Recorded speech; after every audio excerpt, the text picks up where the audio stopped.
Welcome back to another edition of Flea Market Fantasy, the world's second greatest Bronze Age era comic book podcast. Joining me, as always, is new Michael, Kevin Jank. You and I are done professionally. Yes. Hey, I did not just screw up the opening 6 straight times. That did not happen. Not at all. But the important thing is we're here now. We're here right now. And I can't talk there. We will be reviewing Yep. Secret Wars 2, issue 2 from 1985. Yeah.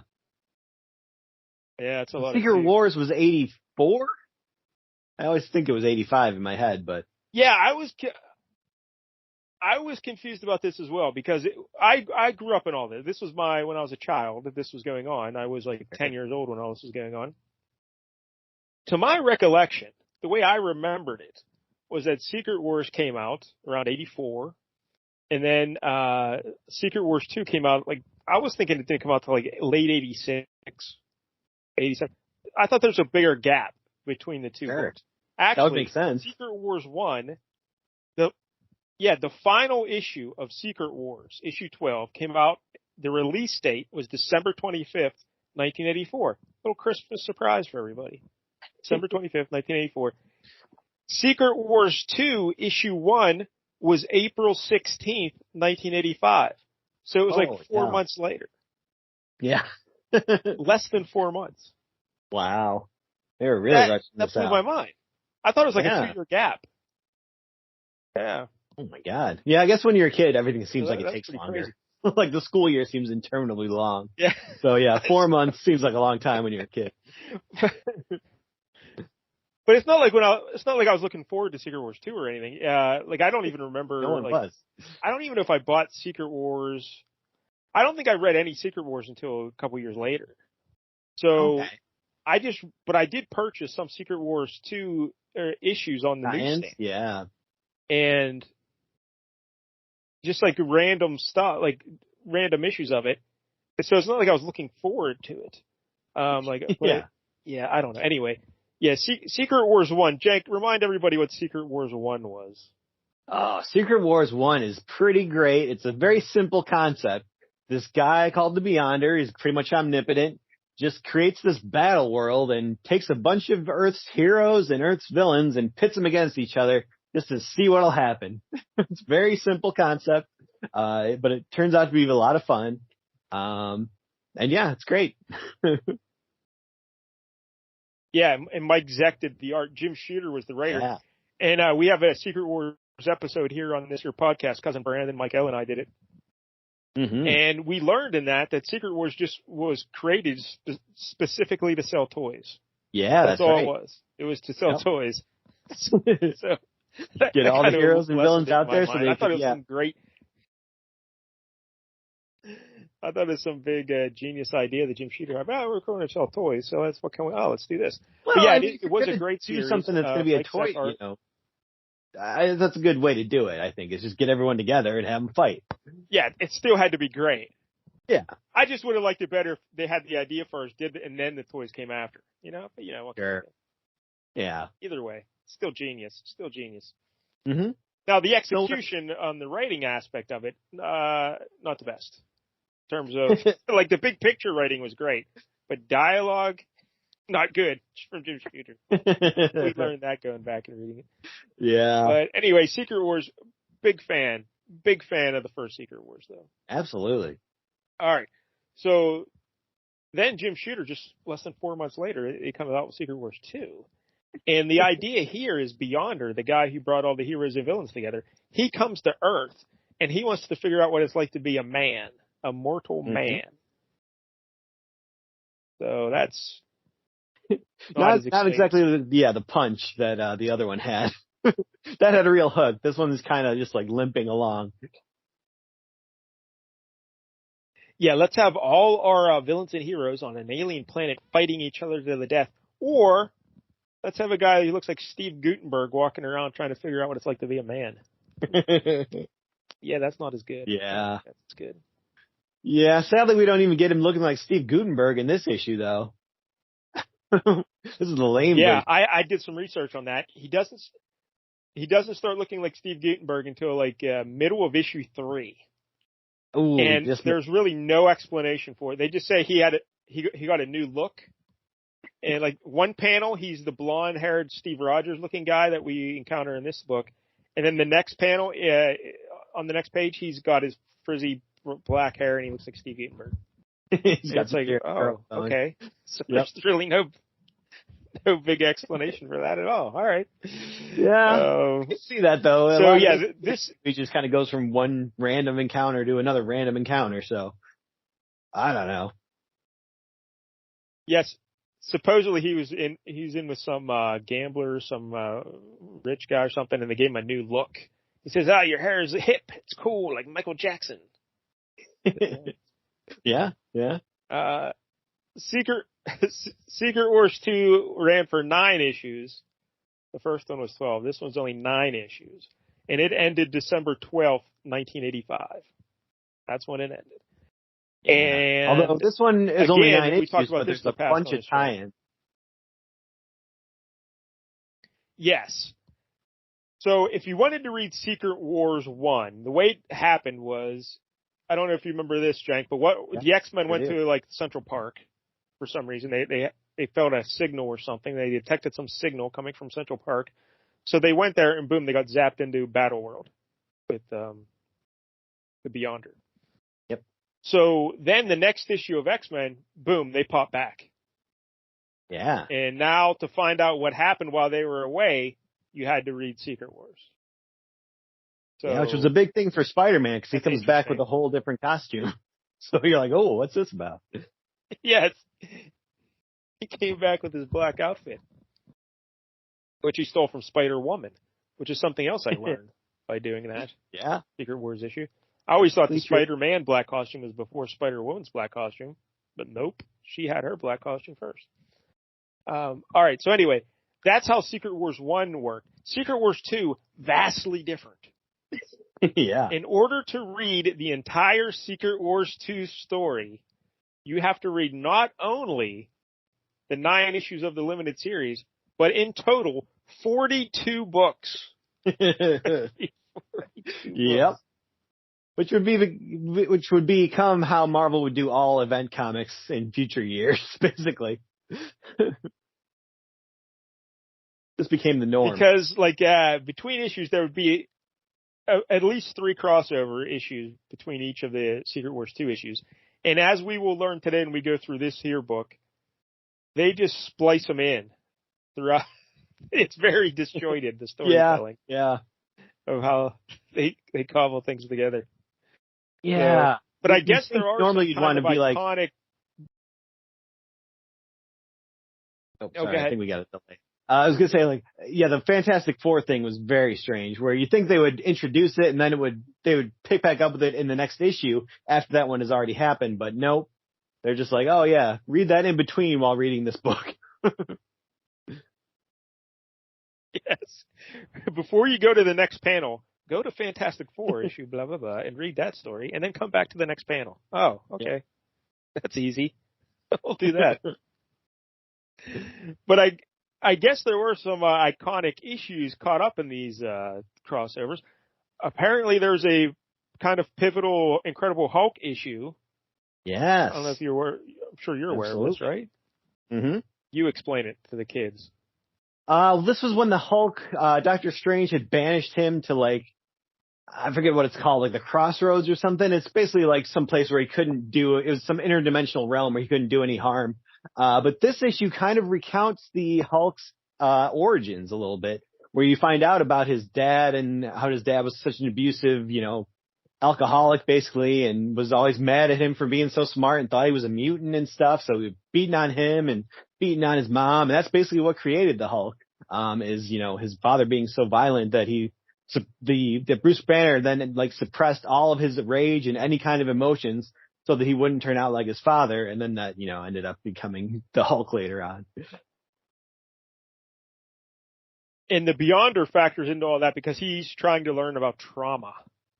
Yeah. Stuff like that, I guess. I don't know. Yeah. And then it's kind of weird. I think you could do that. I remember the Daredevil Mhm. like the Daredevil cover from the Secret Wars 2 crossover, he's like cowering in fear on the cover Yeah. because he's supposed to be the man without fear, but he's all like scared and stuff.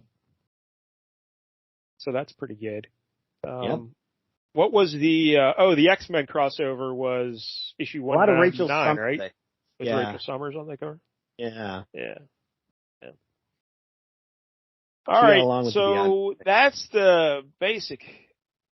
Yeah, she had a little scene with them in issue 1 of this miniseries where she tells them, "Oh, you might be hungry." So that's, yeah, that anyway. factors in very strongly in this issue. Yes, it does. So yeah, you have to read 42 issues if you want to get the whole thing. And this also caused problems for a lot of the creators, as you can imagine, because Jim Shooter says, all right, we're going to put the Beyonder into your stories. And he got upset because like Denny O'Neil, I think it was Denny O'Neil. I can't remember what book he was writing, but Shooter didn't like the way he was writing the Beyonder. And he's like, you just don't get the character. So he went in and like rewrote it. And I guess he rewrote an issue Roger Stern did. And like, there's a lot of rewrites on issues because he didn't think people understood the character of the Beyonder. And that just further irritated the creator because they weren't big fans of Shooter anyway. Because he always was kind of strict. And, yeah, I mean, it is fascinating. Like Marvel was riding high under Jim Shooter and then, because really Secret Wars immensely successful. And even Secret Wars 2 issue 1 was the top selling book of 1985. Wow. So, yeah, I mean, I could see you like the first one. They're going to do another one. I'm in on this, but then you read it and you're like, oh, a lot of molecule man in this. So, yeah, I don't think issues 2 through 9 were successful, but issue 1, top selling book of 1985. But Jim Shooter riding high. And then he has this, which is a critical failure. People hated Secret Wars 2. And then the New Universe came out. Oh, yeah. In 86. They loved that. He's basically fired. Yep. He's basically fired. Oop. Again, this is something else we talked about with Mike L. But as a child, I thought Secret Wars 2 created the New Universe. Because at the end of issue 9, the Beyonder dies but his energy goes back into his pocket universe or whatever, and boom, it creates a whole new universe. So as a child, I read that, and then when the new universe came out, I'm like, oh, well, that's because of the Beyonder. No, but there's no connection there whatsoever. Oh, my God. I know. As a child, I had a better idea than Jim Shooter. That would have made perfect sense. Yeah. That's why I always thought that it did. Yeah, that's freaking redundant to not do because the Secret Wars 2 final issue is the December 12th of 85, and New Universe first issue is August of 86. So, it's like 8 months later. Yeah. But still, that would make a lot of sense to me. Yep. But you're flat out calling it the new universe. That suggests it's new. It's recently created. Yeah. By the Beyonder. Nope. Didn't happen that way. It was an asteroid that blew up or something. Oh, all right, whatever. All right. Okay, so I think that's the backstory for Secret Wars 2. Do you have any childhood memories of the Beyonder in Secret Wars 2? I do remember reading some of the X-Men related issues back then. I've certainly read more of them since. I didn't really read I've never actually read the entire, main series or anything like that. I remember sometimes in the 90s, I remember when Deadpool got his own series, they had, one of the first annuals, I think, was basically it had the little corner thing that said Secret Wars 2 in it. Even though this was the late 90s. But yeah, it took place during Secret Wars 2. It was like a flashback to what Deadpool was doing during Secret Wars 2. Even though he hadn't been created yet. But yeah, it was fun. Yeah, I forgot to look at all the individual covers if I could remember which issues I had. But I clearly had this one because I knew about the bathroom scene. And we'll get into that later. So it's momentous. Maybe I did have most of these. I know I definitely read the end of it. So, but all right. Anyway, all right. Let's look at this issue, Jank. Secret Wars 2, issue 2, 1985. Why don't you describe the cover for us? So it's a purple cover. This is number 2 in a 9-issue limited series, Secret Wars 2. The corner box is just kind of the Beyonder in his energy form, which is kind of, like the Human Torch, but white. Like if he goes Nova Flame all the time, I guess. And basically the whole city is on fire. All the buildings are red. The fire is pink. Weird choice, but whatever. Yeah. And we got all the heroes that most of the heroes we see in this issue are here, I would say. We got Spider-Man, all the Fantastic Four at the time, which is not include the Thing, but She-Hulk is filling in for the Thing. And then we also got Iron Fist and Luke Cage. They're all swinging in and trying to get a hold of the Beyonder who's standing there in his energy form. Spider-Man's wearing the black costume, which he is not wearing in the issue itself. He's wearing the old classic red and blue in the issue. Weird. And then it says down at the bottom, they even make reference to Beyonder, I'll take Manhattan. I prefer the Muppets take Manhattan. Absolutely. I think Spider-Man would too. He was very excited to get home for that Muppets special. Yeah. Yes. Yeah, we'll talk about that. Jim Shooter is the scripter. Al Milgrom is the penciler. Steve Lealoa is one of the inkers, and Joe Rubinstein. And I think Joe Rubinstein really does banner work here because this is probably the best Al Milgrom art I've ever seen. And when I looked at other issues, I know, when I looked at other issues, Joe Rubinstein did not ink, and it was just Steve Lee, and it wasn't as good. So yeah. I think whatever that's part the right there is when played in this. You've got a big event comic like this, a big crossover event. You've got Al Milgrom doing the pencils. It's like you couldn't do any better than that. Yeah. I mean, he's a nice guy and all, but, he's painfully average as a penciler, yeah. I would say, right? Yeah. Yep.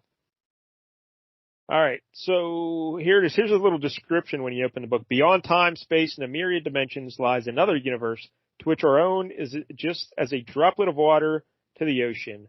The one who is all in that other universe has learned of our universe. Wow, there's a lot of universes in this one. Yeah. And has come here to walk among us, that he might come to understand the essence of humanity. The fragile earth trembles beneath his feet, dreading his godlike omnipotence. Stan Lee presents Secret Wars 2. Yeah. By the way, the Beyonder, I feel like they've retconned his origins many, many times. But I think the most common one is he is actually from a race of beings of Beyonders. Like, it's not just him. There's a bunch of them in this other universe. Although at one point I remember there was a story they were trying to say that he was actually an Inhuman who was also a mutant. So when he got exposed to the Terrigen Mist, it just made him insanely powerful and made him, lose his mind. But I think they were like, yeah, that's bullshit. That didn't happen. Yeah. Yeah, that's terrible. Yeah, that wouldn't work. And I don't know how I feel about him being one of a race either. I don't know if I like that either. I think he should just be a godlike presence, and that's it. But whatever. Yeah. All right, Jank. So the book opens. We see the Beyonder in like his crackling energy form atop the World Trade Centers. One of he's overlooking New York City in these comics lately. Yeah. So, all right, take us through this opening here with, and I guess he's like a blonde super jack guy because he saw Captain America. Mm-hmm. I don't know. Did you ever see what he looked like when he first materialized on Earth?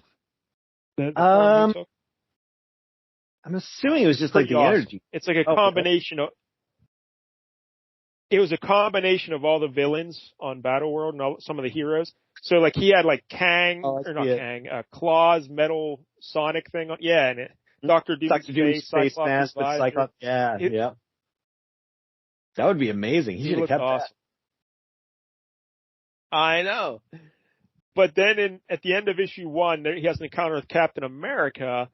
So I think, but he didn't see him as Steve Rogers, but he kind of looks like Steve Rogers here, a blonde jack dude.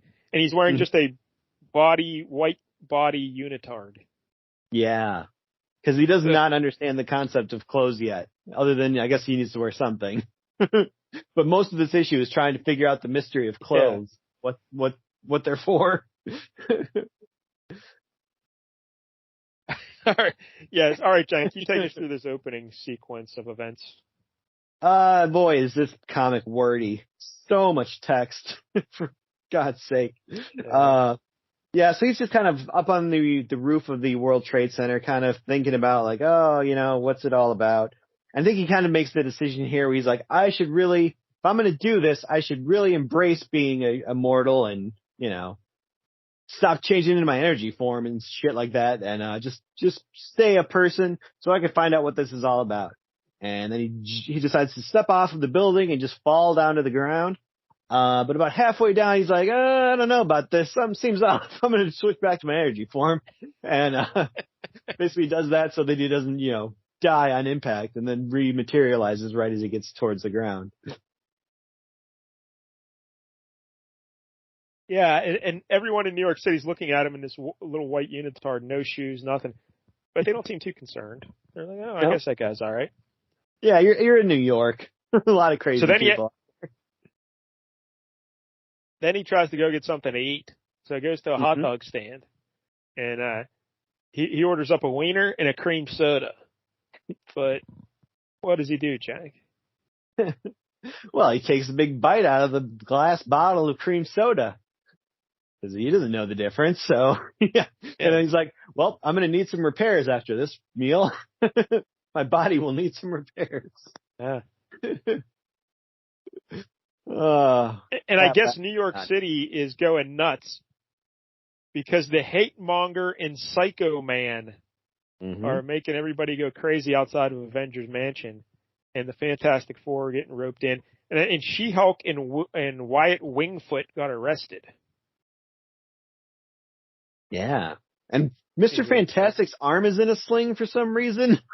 Again, I don't understand how Mr. Fantastic works. Like, how can he not fix that?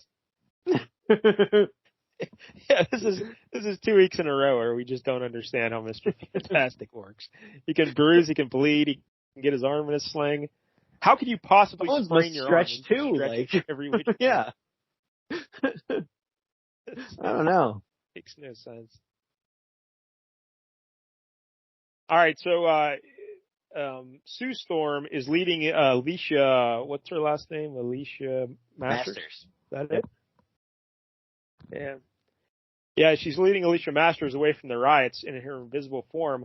But Psycho Man and Hate Monger, they try to play a trick on her there. Hate Monger makes himself look like Reed Richards, although she's no dummy. This Sue Storm. She sees someone looking like Reed. She's like, Sue, darling, wait, I need your help. And she's like, wait, is it Reed? What's wrong? Your clothes. That isn't what you were wearing. And he says, that's not important. What is important is that I get to is close enough to touch you. So he grabs her and he fills her up with hate because he's the hate monger. Yep. And suddenly that changes would her. Would you like to describe? Yeah. I guess describe that outfit molecules. So she becomes Malice, who I always thought I knew about her Malice persona, but I always thought it was related to the Malice from the X-Men. Like the body hopping mutant that took a hold of Dazzler and then Polaris for a good while. Like I thought it was related to that, but apparently not. Completely unrelated character called Malice. But she's basically wearing like some kind of, dominatrix type outfit. With like a leather mask that's all got a bunch of spikes on it. Kind of a, bikini top that connects down to the bottom, and there's like some kind of a skirt thing, and big, thigh high boots and, long gloves with spikes on the wrists and the fingers and everything. Again, I think we were seeing Jim Shooter's influence. Because I think this is what he views. I seem to recall a story where he gave our beloved Ann Nesenti dominatrix stuff for Christmas one year. I think. Really? Holy hell. I believe so. Yeah. The 80s were a wild time. So Sue Storm is now allegedly, I should say, so we don't get sued. Yeah. But Jim Shooter and Nesenti. Allegedly. But so the Beyonder's still walking through New York City. Sue storms out in her dominatrix outfit, causing trouble. And he goes in to get some clothes, and the guy buying him clothes is trying to explain what clothes are to him. And he's like, "Hey, why don't you go ask somebody you know, like a friend or something?" Yeah. So the Beyonder says, "Oh, somebody I know." So he searches New York City, and he detects Peter Parker because he was on Battle World. So he goes and teleports over to Peter Parker. Why don't you walk us through the Spider-Man portion of this? So Peter Parker, he's really happy. He just got paid for some pictures. So he's going to go home and watch the new Muppet special that's on tonight. He's very excited about this. So he's getting on the elevator at the Daily Bugle, and the Beyonder comes up to him. He doesn't recognize him because he wasn't a Captain America guy last time he saw him.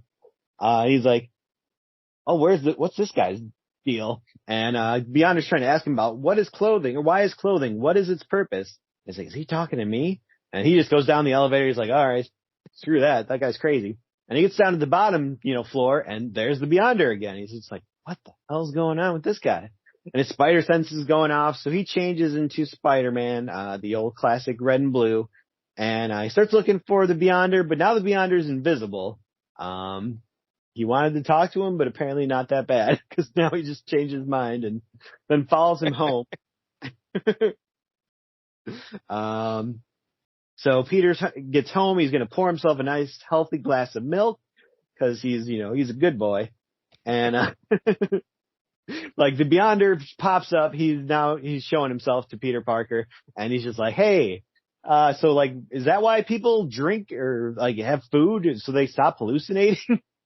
I was reading your mind, and you said you were going to, hallucinate if you didn't get something to drink soon. And Peter Parker's just like, "What the hell?" And he punches him right in the face. Now, I have a question here. If we look in the background of Peter Parker's apartment, he has a cigar store Indian in the corner of his living room. Yes, I think that was a long-running thing with Spider-Man back then, yeah. Really? Yeah, I don't think this was the only time that appeared. All right, just wanted to check on that. So yeah, Peter Parker says he tries to sit down and talk to the Beyonder there because he figures out, this is the Beyonder, And he's like, "Hey, what can I do you for?" And he's like, "Hey, I'm trying to understand what it's like to be a man and be mortal or whatever." And Peter Parker's like, "Hey, I'm not that. You need to talk to a guy like Reed Richards. If anyone knows about living, it's Reed Richards. That guy. You got to go talk to him." And Beyonder's like, "All right, maybe I'll do that, but I'm feeling a little pressure in my lower abdomen." Is that how he puts it? Yeah. There's like a fullness down below. Fullness in my lower abdomen. Oh, no, it'll probably make it worse. It sounds like you have to go to the bathroom. Explain.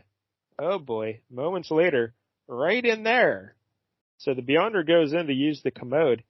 And, man, this has to be a few anxious moments for Peter Parker. Yeah. Because it could be a crime scene in there. Like, you can go in there, it could just be. Yeah. But, like, why was the Beyonder feeling that pressure in his lower? Because of the bottle cream soda, cream soda he ate. Yep, I'm sure some of that liquor got down his throat. So do we? Because a lot of people think he had to go poop here, but did he have to go have a hot urinate? dog. The cream. Yeah. If he's pooping out shards of glass, right through you if you haven't. Yeah. That's going to be a mess. I hope he washed his hands. Either way, please wash your hands, Beyonder. Yeah, I hope Peter Parker explained everything. But yeah, how this works. So, but it's so strange honestly, because he is not. I don't know. It's very confusing. But yeah, go ahead. I wish they would have made the whole issue just about this incident, honestly. Like, you could have had just like Brian Michael Bendis level dialogue of just cutting to them talking about what's going on here. Like, what's going to happen in there. And like the Beyonder's like, well, he probably didn't even have a penis because he's like, I only saw people with clothes on. I don't know what you're supposed to have down there. So Peter Parker has to like explain to him what a penis is. And he's just like, why is penis? And he's like, oh no, I got to explain this. They should have just had like a whole issue of that. That would have been amazing. But why does he even have to go to the bathroom? Because he's still he's in a human form, but he's still using his god powers and everything. So he's not mortal yet. You know what I mean? Like he's Yeah, still I guess he's teleporting a around. human body, but he has, powers. So I guess he's like a superhuman, essentially. Because that's the whole premise here at the end of the series. In issue 9, he decides he wants to be mortal. And he builds this contraption that makes him to hold his energy and his power, and then he becomes a mortal man. And then Mephisto shows up to try and kill him while he's mortal. But he regains his power back. So then he's like, oh, what I want to do now is I want to have a mortal body, but I'm going to also give myself all my cosmic powers. So yeah, that's pretty much what he did right here. Like, that's what what I'm saying. The rest of those issues for? Yeah, this is what I don't understand. So, because then, for those who don't know, the way it ends, he turns himself into a bebe, and he wants to grow up from a bebe all the way up to an adult human in this machine. And while he's a bebe, all the heroes are there, and they say, "Hey, let's kill the Beyonder while he's a bebe." And Wolverine says, "I'll kill that bebe." Yeah, you don't have any compunctions about that. Well, Reed Richards is trying to stop them from killing the bebe. Molecule Man kills the bebe. He just zaps him. And he kills him. And then Molecule Man channels all his energy, the Beyonder's energy, and puts it back into the universe where he came from. This Molecule Man seems like super powerful. Like he's more powerful than the Beyonder, apparently. So, yeah. I remember seeing some panel where they're fighting, and it's like the two most powerful beings in the universe squaring off. It's like, really, the Molecule Man? Like, why aren't we more concerned about the Molecule Man? Yeah. Like, we should have task forces set up to handle the Molecule Man. Sea-level Fantastic Four villain. Like, he's the most powerful guy ever. But yeah, so the whole mortal human powers and everything, that's how this whole thing ends. So here we're doing it in issue 2 just without even thinking. Yeah. So it's like, he doesn't need a machine or anything like that. Very strange. You can just decide it anytime. So anyway, Beyonder, he uses the bathroom there, and apparently he does a good job of it, because Parker doesn't have to go in there with a brush or anything, It's everything's fine. And it kind of just like glows, and so maybe Peter Parker can't see the mess in there, and then like he has to follow him, so he doesn't find out till later just exactly what happened in there. Yeah, because he he doesn't even get to watch the Muppets, because he's like, dang, I got to go warn the Fantastic Four. Yeah, because he's probably going to go see Reed Richards. So he's swinging across town to find the Fantastic Four, and he stumbles upon them having a fight with a bunch of people. And now She-Hulk is out of prison, and she's tossing people around. Mm-hmm. And we have Sue Storm is no longer Malice. She's in that outfit, but she has the mask off. Yeah, so, that's how you know she's good, I guess. Yeah, but again, like, why is she wearing that costume now? Like, where did that costume come from if it's not just her unstable molecule costume changed to look like that? And then if that is the case, why doesn't she change it back now that she's normal again? Because Reed likes the way it looks. Yeah. She's trying to seduce him in the middle of this battle. She's very needy here. She's like, Reed, why aren't you paying attention to me? Again, that's how Jim Shooter writes women. That's all he knows. Needy, weak individuals. That's a woman. That's write it that way. So the Beyonder shows up, and he's talking to Reed Richards in the middle of this fight, and Human Torch is freaking out. I think the Human Torch is freaking out because of the Psycho Man, right? The fearmonger. He's pressing the fear button. Yeah. All right. So there's some shenanigans going on there, and they capture the fearmonger. They figure out. They grab him and they pull him. Oh, Sue Storm grabs him. And she's going to dominate him, and she throws him into the street there. And then She-Hulk goes to grab Psycho Man, but he disappears. And they don't know it's Psycho Man. They're trying to figure out. Yeah, he's in the shadows. Yeah. Some guy who's like using an iPad. Like, who could that be in 1985? Guy who always uses the iPad. So Fearmonger is on his knees there in the middle of the street. And then what happens to him, Jack? He gets shot by a laser beam. Shot by somebody who we only see their hand, and he kind of melts into like pink goo. Yeah, the Fearmonger melts into pink goo and goes down into the sewers. And they didn't see the shooter, but they're going to chase after him or whatever. But we know who that shooter is, Jank, right? You know who that shooter is. Was it Psycho Man? No, Or no, no, somebody no, else? no. No, because he Oh. says, as a Spider-Man guy, you should know this. He says justice is served. And then he shoots him. Hmm. Wow, you really? I thought you The were Mr. laser Comic Book. gun? Yeah, it's Scourge. Oh, Scourge. Okay. Yeah, justice is served. So, for those of you who aren't familiar with Scourge, at this point in the comic book world, there's a guy named Scourge who went around and just murdered all these like C and D level villains. Yep. And I he think that would was like always, Captain America storyline mostly. Yeah. I remember that. but he was into Spider-Man, like Web of Spider-Man and stuff. Because I remember when I did that Spider Cast with Mike L and them, Okay. there's Scourge in one of those issues. But yeah, so he was like an assassin just taking out these villains, and he'd always yell, "Justice is served." Pretty good. Pretty good. Gotta have a catchphrase if you want to stick around. Absolutely. Don't get any jank on you. So, all right. So Beyonder's talking to Reed Richards, and he's trying to get him to know, hey, the multiplicity and disunity of this universe is confusing. And Reed says the human condition doesn't often fall into neat, orderly patterns. Tonight, for example, so much happened. So many forces were interacting at once. Frankly, I'm at a loss for accounting for that mysterious vigilante who destroyed the hate monger. The weapon he used is not commonly known. And then, meanwhile, Sue Storm is like, I don't believe this. Reed is ignoring me because that's a Yeah. This is omnipotent being here who could kill us all at any moment. And Reed's trying to, make sure he turns out good. Doesn't like try to destroy the whole world. She's like, why isn't he paying attention to me? I got a new outfit. And then Reed said, I don't know if I can fully explain the intricacies of our universe to you. And then Beyonder just zaps away. He goes, I shall seek elsewhere. And he's like, wait, don't. He's gone. Blasted. I had a chance to reach him, communicate. And of course, Sue's there. Reed, I don't know what all this is about, but I need you. I need you now. Don't you understand? I, of course, darling. But that was the Beyonder. His power is unimaginable, godlike. A chance to communicate with such a being. It's important that now, not now, Reed. I need you now. Am I important? Oh my God. This lady. Oh, what a whiner. And what's the deal with her haircut too? She has like a mullet. Yeah, I guess that's part of the malice thing, but yeah, I don't know how that happened immediately. It was weird. Now we see Spider-Man swinging along. Yeah, like you mentioned, he's in his red and blue.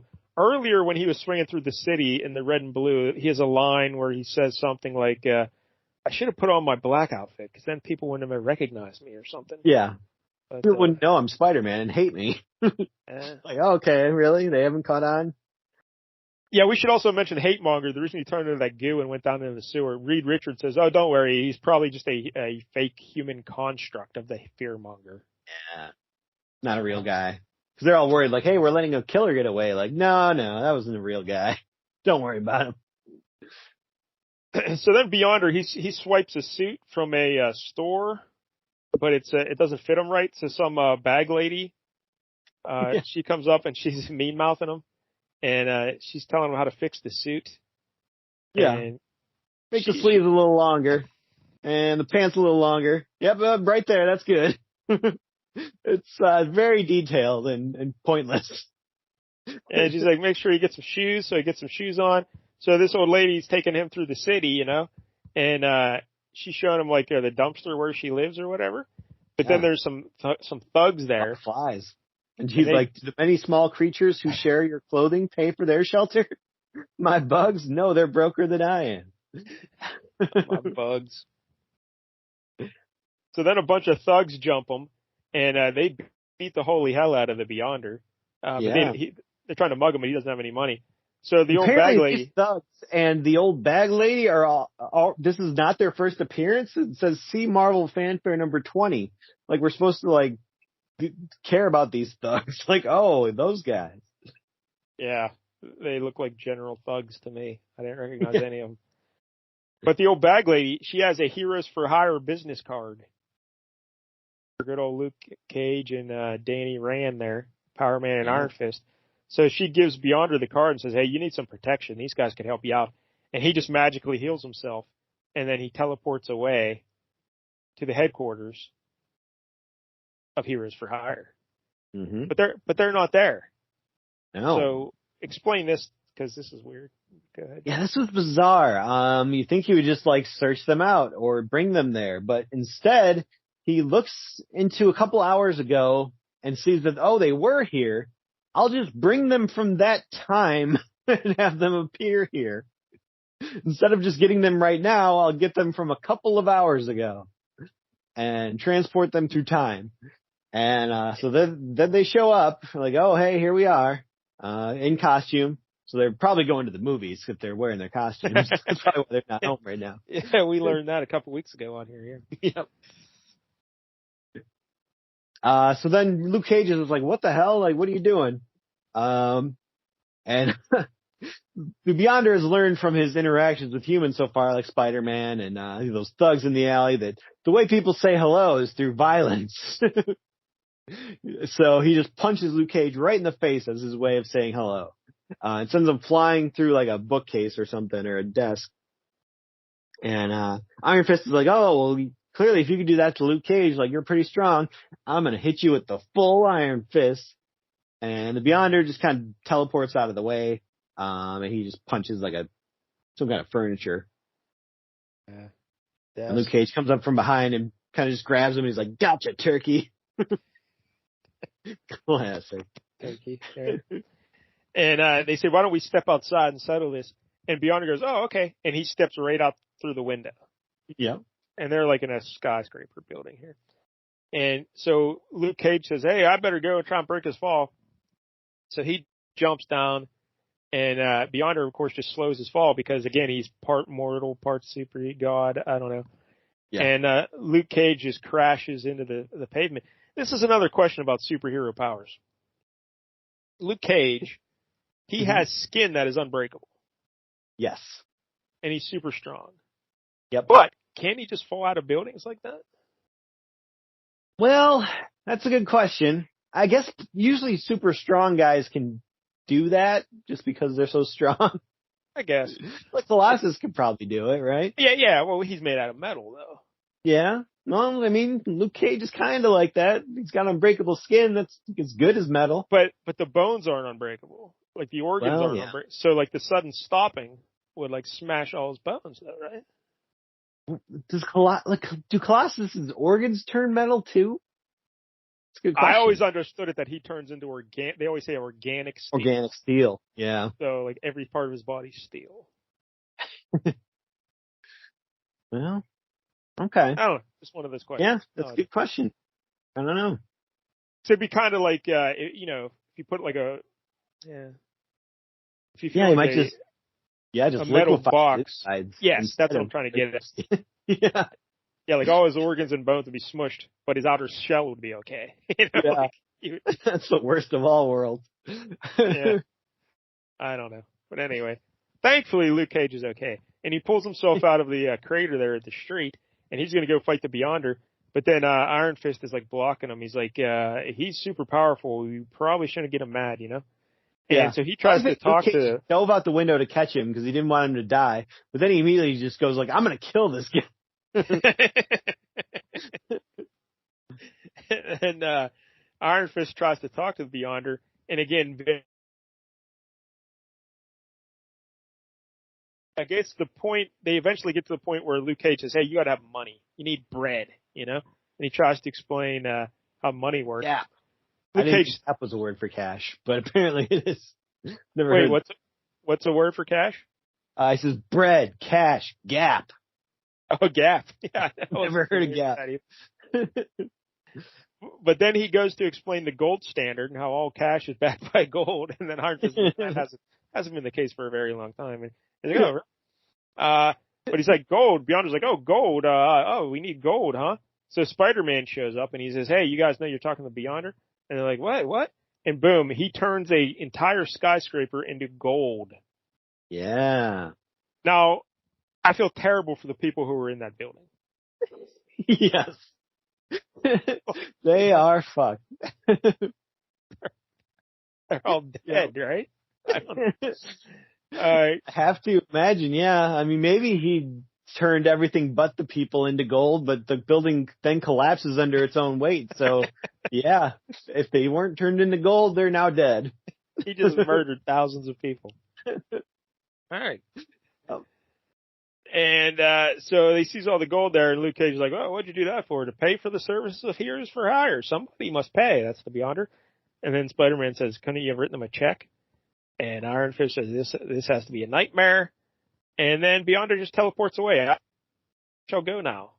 Almost as an afterthought, the one from beyond returns Lucas Cage and Daniel Rand to the exact point in the past from which he borrowed them, leaving one slightly stupefied Spider-Man standing in front of a veritable mountain of gold, feeling very, very much alone.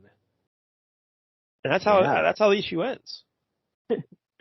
I know from listening. So to that'll get you to want to buy issue 3, right? Yeah, that the gold building becomes the thing because I think Spider-Man takes a notebook that's made of gold, and he's trying to figure out what to do with the money. Like, oh, should I sell this? Yeah, it becomes a big thing. The gold notebook. Oh, that is interesting. So everything within the building also turned into gold. Yeah. Would there be a lot of gold pens and gold paper clips? Yeah, I would think so. Yeah. And a bunch of gold dead bodies. Yep, those are worth the most. Pawn shops will pay extra for gold bodies. So then it says next, we get 3 little boxes here describing what's next. What will seem like a bad dream for a while anyway to Luke and Danny is all too real to Spider-Man. The story continues in Web of Spider-Man issue 6, and from there into Amazing Spider-Man 268. Also, our epic saga spills into Fantastic Four 282. All 3 of these are on sale soon. Don't miss them. 1 month from now, the threads of our tale are gathered again in Secret Wars 2 issue 3, which guest stars dozens of Marvel stars, including the Avengers. Be here for This World Is Mine. Man, this was awful, right? This was just terrible. It had some very funny moments. I did like when the Beyonder comes out of the bathroom after having done his business, he just says, "The experience is consummated." I'm going to start saying that every time I go to the bathroom now. But yeah, other than that, I get the idea of the Beyonder, like the Beyonder coming to Earth. I get how that's kind of an interesting idea, what it's like to be man and everything. But it seems a little highfalutin to follow up the first Secret Wars, where it's just good guys, bad guys punching each other, with this kind of really high, intelligent kind of really debate soul searching about the meaning of life, philosophical. Yeah. It's a reach. I don't know if it's a real switcheroo. It's a real switcheroo because if you go in thinking, "Oh, more Secret Wars, this is going to be awesome," and then nope. It's not unlike Armor Wars and Armor Wars 2 from the Iron Man book, where it's just like Armor Wars had a cool concept, like, oh, Iron Man's going after everybody who's using his tech. He's taking it all back. And then Armor Wars 2 has nothing to do with it. They just rushed it out, put the Armor Wars name on it, and we're like, hey, it's just gonna be just as good, right? No, not so much. And the big thing to get people to keep buying this is they would have to care about the Beyonder. Yeah. I don't care about the Beyonder. I just don't give a fuck about the Beyonder. Yeah. So, the reason why the first Secret Wars was so great is because we cared about all the heroes. We want to see if the heroes can survive all these villains, if they can figure out what's going on with the Beyonder and all that. But here it's like, why do I care if the Beyonder figures out how to wear clothes or eat a hot dog? I just don't fucking care. Yeah, there's not really any kind of narrative there. It's just like, oh, he's gonna learn to be a person. Okay, cool. What's the end game here? And from what you said, the end game is not very satisfying. Yeah, that's pretty lame. He makes himself into a baby, and then he gets murdered. A molecule man. If you want to do that, I don't know, man. 2 issues of the Avengers or something, and you could do this entire story. He comes to Earth, tries to be a human, and learns a lesson or something. You don't need a whole 9-issue limited series and 42 issues total to cover this. Yeah, what would be a better way to do it? Like, if you have to do a Secret Wars 2, he goes, hey, rematch, you know? Hey, let's go rematch the teams. Even more Let's villains. go have a draft. Maybe Look, you can call up. Shocker's here now. Yeah, it's Shocker. He got called up to the big league. Yeah, I don't know, man. This is pretty bad. And Shooter, I don't know. He just had this idea. He wanted to really ram it down people's throats, and he's really hammering it hard. But it's just not interesting. It's just not interesting. Yeah, you could tell it was something that was when I buy a created comic book, 4 months this after isn't. the last one. Yeah, this is what I want. I want punching. I want fighting. I want heroes doing heroic things, not telling guys how to go to the bathroom. So, or just really lean into the bathroom thing. Like I said, I would love that. But yeah, just him going from hero to hero or random person to random person and, you know, talking to them for a couple of panels. Not that really compelling to move an entire series along. No. This is awful.